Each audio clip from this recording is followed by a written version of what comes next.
Hello everyone, कैसे हैं आप सब। बिफोर स्टार्टिंग माय वीडियो मैं बोलना चाहती हूँ कि थैंक यू सो मच कि आपने इतना अच्छा पॉजिटिव रिस्पांस दिया मेरे वीडियो को। काफ़ी सपोर्ट किया आपने, थैंक यू सो मच। इसी तरह मेरे वीडियो को सपोर्ट करते जाइए ताकि मैं आपके सामने वेरियस कंटेंट्स ला पाऊँ एंड एक्सप्लेन कर पाऊँ। Without wasting any single time, let's get started.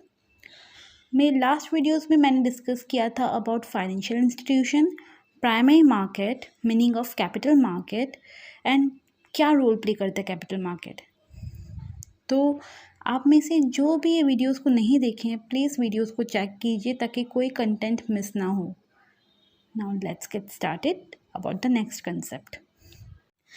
अपने पहले कंटेंट में हमने प्राइमरी मार्केट का मीनिंग देखा था। उसके अलावा प्राइमरी मार्केट का क्या काम होता है, पहले हम उसका मीनिंग देखते हैं and then will be back to explanations. Financial market consist of arrangement for procurement of long term funds through fresh issue of various type of securities called capital instrument. क्या होता है, फाइनेंशियल मार्केट एक institution बना देता है, मतलब एक जगह बना देती है। अब हमारा प्राइमरी मार्केट का क्या काम होता है कि वो लॉन्ग टर्म फंड्स को प्रोक्योर करे। कैसे गैदर करेगा लॉन्ग टर्म फंड्स को? कैपिटल सिक्योरिटीज़ के through, right. I hope it's clear now. Moving further ahead, अब अगर प्राइमरी मार्केट का लॉन्ग टर्म इंस्ट्रूमेंट के थ्रू हम लोग गैदर करें कैपिटल, तो डेफिनेटली किसी का डिमांड होना बहुत ज़रूरी है, तब जाके तो लॉन्ग टर्म फंड्स हम लोग करेंगे क्रिएट। फॉर एग्ज़ाम्पल डोमिनोज़ का ले लेते हैं हम लोग। अब डोमिनोज़ पिज़्ज़ा पे पिज़्ज़ा बनाते जाएगा, बट अगर कस्टमर्स ही नहीं होंगे उसको खाने के लिए तो पिज़्ज़ा काम किसके आएगा? Got it? एग्जैक्टली वही काम है। तो लॉन्ग टर्म फंड्स अगर प्राइमरी मार्केट कर रहे हैं तो डेफिनेटली किसी का डिमांड होना ज़रूरी है। वो डिमांड करता है हम लोग के government, private sector and public sector. Definitions आप प्लीज़ नोट डाउन कर दीजिएगा। Now if government, private sector and public sector demand करते हैं तो डेफिनेटली कोई सप्लाई के लिए भी होना पड़ेगा, नहीं तो अकेले फाइनेंशियल इंस्टीट्यूशन में कैसे बिजनेस रन होगा। तो हमारे सप्लाई के लिए है individual investors, corporate savings, bank insurance companies and specialised financial institution. ये चार मिलके सप्लाई का काम करते हैं, जो कि प्राइमरी मार्केट में बहुत मेजर रोल प्ले करते हैं। अगर इन लोग सप्लाई नहीं करेंगे तो कैसे डिमांड फुलफिल होगी? प्राइवेट गवर्नमेंट की, गवर्नमेंट हो गए, कैपिटल मार्केट हो गए, इन लोग की डिमांड्स फुलफिल करने के लिए बैकअप में ये हमेशा रहते हैं, ठीक है। These borrowers and lenders are brought together by primary market, which act as a mechanism to facilitate transfer of funds from investors to borrowers. तो इन सप्लायर्स और जो डिमांड करते हैं उन लोग को एक प्लेटफॉर्म में लेके आता है हमारा प्राइमरी मार्केट, ताकि इजी ट्रांसफर फंड्स हो सके। Next, various type of securities through which long term funds are raised. हमने देख लिया प्राइमरी मार्केट का रोल क्या है। अब किस टाइप के सिक्योरिटीज से लॉन्ग टर्म फंड्स रेज किया जाता है, पहले मीनिंग देखते हैं, हम टाइप्स देखते हैं, देन मैं आपको बताती हूँ। So there are 4 types of securities. These are equity shares, preference shares, deferred shares या founders shares and debenture या bonds. पहला वाला है हमारा इक्विटी शेयर्स, सेकेंड है हमारा प्रेफरेंस शेयर्स, तीसरा है हमारा डिफर्ड शेयर्स या founders shares and fourth and foremost is debentures या बोन्स। ये 4 कंपोनेंट्स लॉन्ग टर्म फंड्स को रेज करने में बहुत इंपॉर्टेंट है। इफ़ ये ना हो तो लॉन्ग टर्म फंड्स रेज नहीं होंगे, and if long term funds raise नहीं होंगे तो पब्लिक एंड गवर्नमेंट को हम लोग सप्लाई क्या करेंगे? Clear? Moving forward to our next topic. Various methods adapted for fresh issue of securities are as follows. बहुत मेथड से सिक्योरिटीज़ को रेज किया जाता है, नॉट ओनली 1 मेथड और 2 मेथड, लेकिन सबसे कॉमन मेथड्स जो है वो है प्रोस्पेक्टस के थ्रू। मैं आपको इसका मीनिंग समझाऊंगी, बट आपको क्या करना है, एक बार क्विक रीडिंग करना है ताकि आपको कंसेप्ट अच्छे से समझ में आ जाए। टॉपिक में क्या है, I will give you the content, but ultimately you have to follow the concept and it's from chapter 10. So सबसे कॉमन वे है प्रोस्पेक्टस के थ्रू, एज आई मैंशनड, क्योंकि क्या होता है कि सबसे ईजीएस्ट वे है कि प्रोस्पेक्टस प्रोवाइड करो, कॉमन पब्लिक को इनवाइट करो, पब्लिक उस प्रोस्पेक्टस को देखेगी. Now what's a prospectus? Prospectus is a piece of paper जिसमें सब चीज़ के बारे में डिटेल्ड इन्फॉर्मेशन होता है, including prices, including shares information, debenture information, where to invest and how to invest, everything. So it's a direct invitation to public to invest in the shares and debentures of a particular company. I hope it's clear. Next is offer for sale. In this context, company share its shares and debentures to financial institution in order to sell to public. इस content में क्या होता है, companies financial institution के साथ dealing करती है so that financial institution अपने कस्टमर्स को डिटेल इंफॉर्मेशन प्रोवाइड कर सके what's in the prospectus about shares and debentures, why they should invest. So that makes any customer to decide, या like हाँ फाइनेंशियल इंस्टीट्यूशन बोल रहा है, एक बैंकिंग कंपनी बोल रही है तो करना चाहिए, why not, they are knowledgeable person. तो वो फैक्टर आ जाता है. Next is private placement. A private company limited by shares are prohibited to invite public for subscription of shares और डिवेंचर्स. प्राइवेट कंपनी का भी रूल्स एंड रेगुलेशंस होता है. They can't go to public that please come हमारे shares या debentures पे invest करिए. No, that's not possible because name में ही private है. Two sectors, different sectors. Private is totally different and public is totally different. For example, Abhishek sir का channel है for creative studies. So what he will do? He will forward his channel's link to his students. वो अपने students के बीच forward करेंगे, family members के बीच forward करेंगे and among the one which whom he knows personally. So what they will do, the students will forward to their friends, family members, अपने family members में forward करेंगे. But what Abhishek sir can't do, अलग अलग YouTube channels होते हैं, अलग अलग study contents होते हैं. he can't go to that channel, he cannot do that and वहाँ जाके बोले that प्लीज़ मेरा कंटेंट शेयर कर दो, प्लीज़ लिंक शेयर कर दो, like share and comment. not possible. So the role of Abhishek sir's channel is private sector, private placement, and the other YouTube blogs are public placement. He cannot go to their blogs and public cannot come to his blog. Understood? Next is book building. Initial public offer, also known as IPO, can also be made through collection of bid by investors based on indicative prices known as book bidding. So book bidding क्या होता है, investors bid लगाते हैं on the securities and सबसे highest bid जो होता है वो final rate होता है, उसमें ही सब investors को agree करना होता है. For example auction, हम लोग ने कई बार मूवीज़ में देखा होगा कि कोई घर ऑक्शन में लगता है, उसकी बिडिंग होती है, रेट बढ़ते जाता है, लोग बीड लगाते जाते हैं. But one point of time everything does stop, सब चीज़ रुकना होता है, वो होता है final bidding. And that's the collection of investment which the companies get, the final bid rate of the investors. Clear? Next is right issue. The companies increase their capital investment through the right issue to the existing shareholders. यहाँ companies अपना investment बढ़ाती है by giving all the rights to existing shareholders. Existing shareholders को right देने से कैसे company का investment बढ़ता है? Point to be noted. So let's discuss this. Under the right issue, the shareholders gets right on certain proportion of shares compared to shares held by them. जितना shares उन लोग के पास होता है उससे कहीं ज़्यादा एक्स्ट्रा शेयर्स पे शेयर होल्डर्स को और राइट मिल जाता है।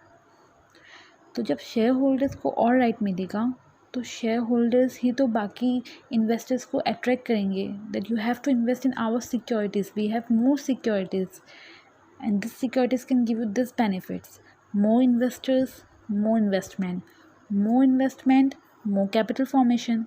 So everything goes more. Clear? Next हम लोग का टॉपिक है of importance of primary securities market. क्यों ज़रूरी है primary market?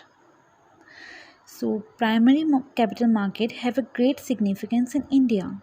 It helps in mobilizing savings for investment in corporate securities and thereby helping the country at the time of paucity of resources.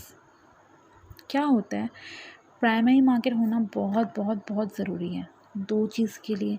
पहला तो ये savings कैसे हम लोग बचा सकते हैं वो सिखाता है, सही यूज़ ऑफ सेविंग्स सिखाता है, एंड जो कि ये इन्वेस्टमेंट बहुत अच्छे से बचाना जानते हैं एंड हम लोग को भी सिखाती है कैसे हम बचा सकते हैं, how to invest, where to invest, how much to invest.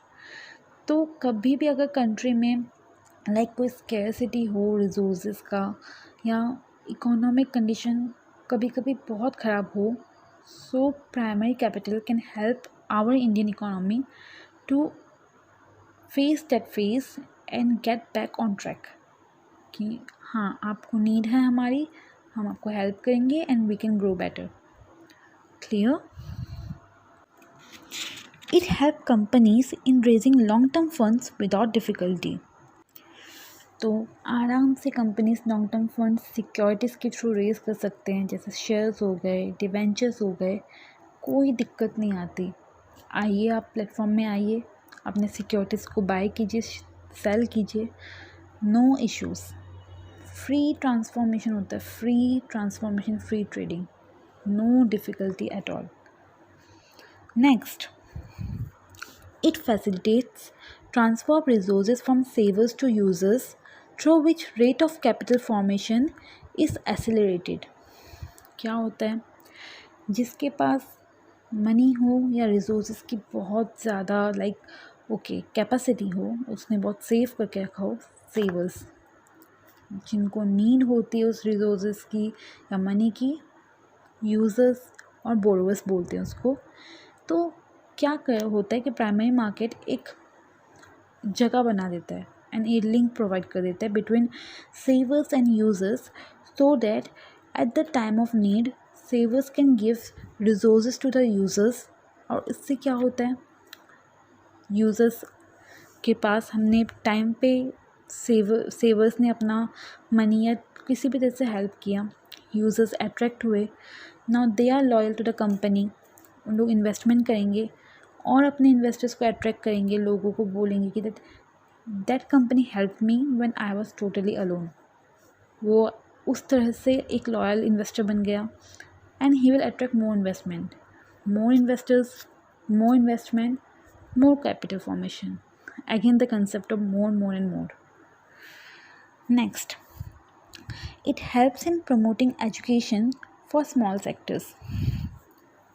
आप कब इन्वेस्ट करोगे किसी भी चीज़ पे, जब आपको उस चीज़ का नॉलेज हो. Little learning is very dangerous thing. तो यही केस है, स्मॉल सेक्टर को भी सब कुछ प्रॉस एंड कॉन्स का एजुकेशन होना चाहिए बिफोर एन इन्वेस्टमेंट. ये एजुकेशन देता है हमारा प्राइमरी कैपिटल मार्केट. ऑलराइट, सो ऐसे और कई पॉइंट्स हैं, आप अगर गो थ्रू करेंगे यू विल अंडरस्टैंड इट, क्योंकि इम्पोर्टेंस में बहुत सारे पॉइंट्स हैं. एक एक करके अगर मैं समझाऊँ तो हमारा कंटेंट समझ में ही नहीं आएगा, ख़त्म होगा ही नहीं. So this were the 4-5 points I have discussed. Now moving forward to secondary market.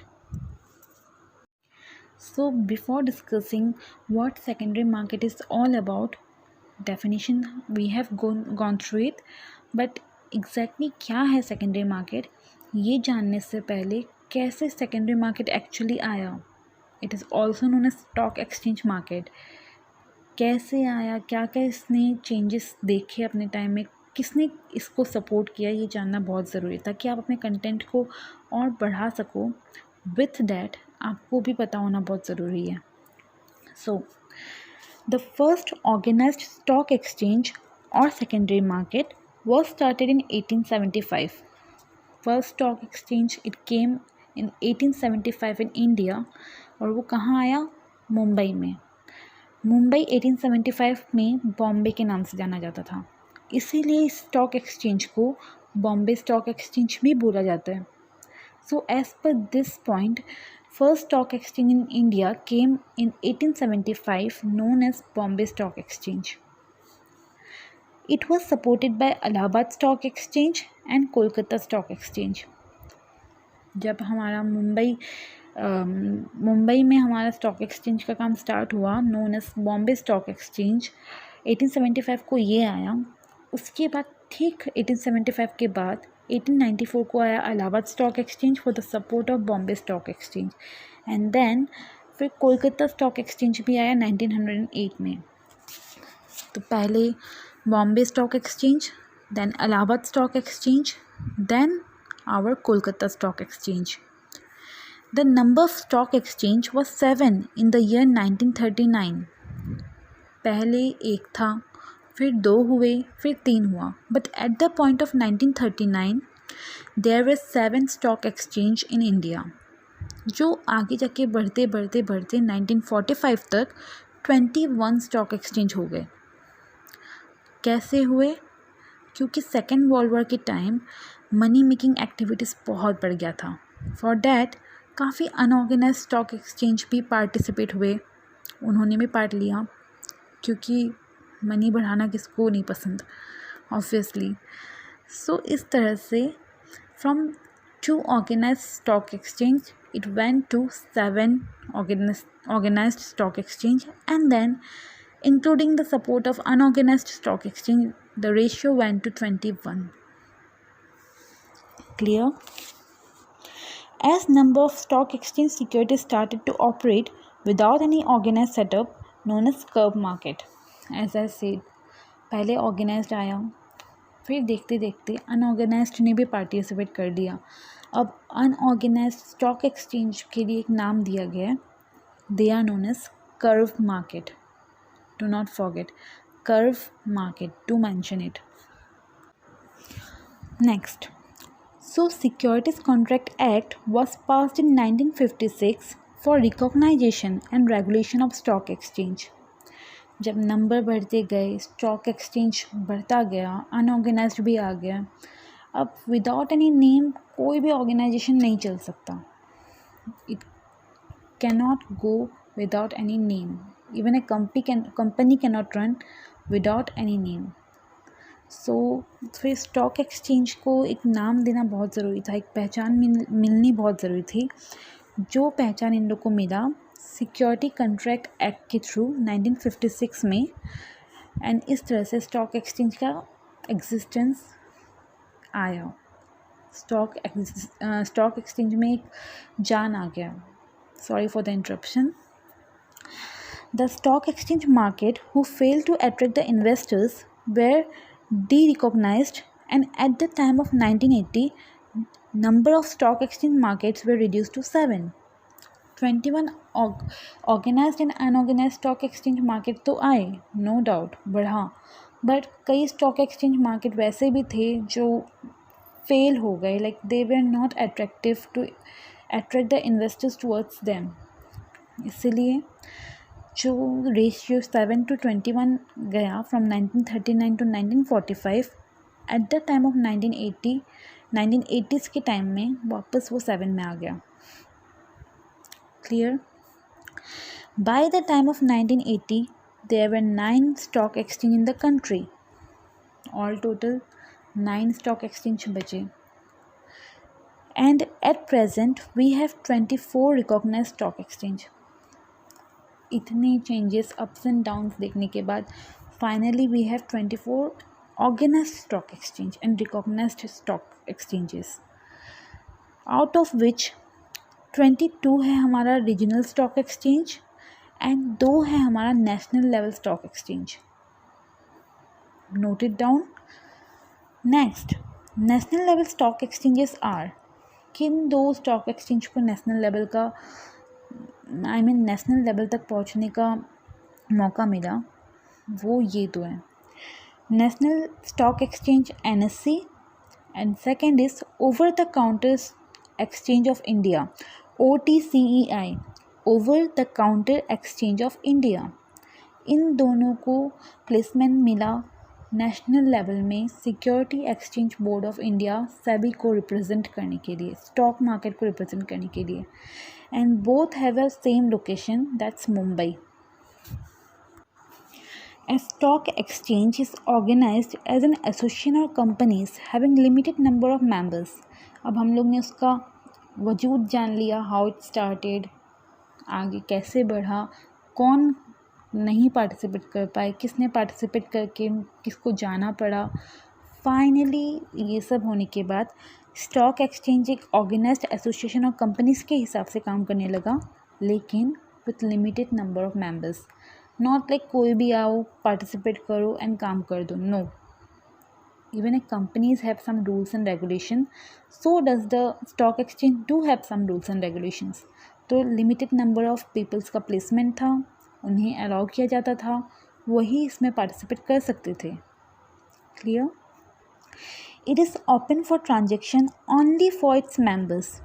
Most of them act as agent for buying और सेलिंग ऑफ सिक्योरिटीज़। ये बस अपने मेंबर्स के लिए खुला है, वही मेंबर्स एजेंट की तरह एक्ट करते हैं, जो कि सिक्योरिटीज़ को परचेज भी करवाते हैं एंड सिक्योरिटीज़ को सेल भी करवाते हैं। I hope it's clear. According to KL Garg, let's see KL Garg का क्या ओपिनियन है। Stock exchange is an association of persons engaged in buying and selling of stock, bonds and shares for public on commission. इसके हिसाब से भाई stock exchange मतलब कई peoples का एंगेजमेंट, बहुत सारे लोग का जोड़ना। किस लिए जोड़ना? ताकि वो सिक्योरिटीज़ का बाइंग एंड सेलिंग कर सके पब्लिक के साथ। अब अगर बाइंग एंड सेलिंग कर रहे हैं तो obviously they need something that persons do the buying and selling for commission, but they have to do the buying and selling of securities under certain rules and regulations. ऐसा नहीं कि मतलब आप किसी को भी अप्रोच कर दो, कुछ भी बता दो कि यार ये दाम है, you have to buy. No, accurate information though, and you have to buy and sell the securities, either buy it or approach the person so that he buys from you. You can sell to him, but under certain rules and regulations. Clear? Next is characteristics of stock exchange. About this we are going to discuss in our next video. I guess आज हमने काफ़ी कुछ जाना primary market का functions के बारे में, importance के बारे में, स्टॉक एक्सचेंज कैसे, सेकेंडरी कैपिटल मार्केट कैसे एग्जिस्टेंस में आया, क्या प्रॉस एंड कॉन्स देखे, क्या चीज़ उन्होंने फेस किया, उसके बाद कैसे ऑपरेट किया उन्होंने, KL Garg का क्या डेफिनेशन है इसके रिगार्डिंग। सो इसके बाद का कंटेंट हम अपने नेक्स्ट वीडियो में देखेंगे, दैट्स पार्ट 3। इफ़ आपको मेरा आज का कंसेप्ट समझ आया हो, so please like, share and subscribe. And explanation में जो भी प्रॉब्लम्स हुए हों मुझसे, I am sorry for that in advance. I will try कि मैं नेक्स्ट वीडियो में मैं कम से कम एरर्स करूँ, so pardon me for this. And like, share and subscribe, and thanks once again for the support.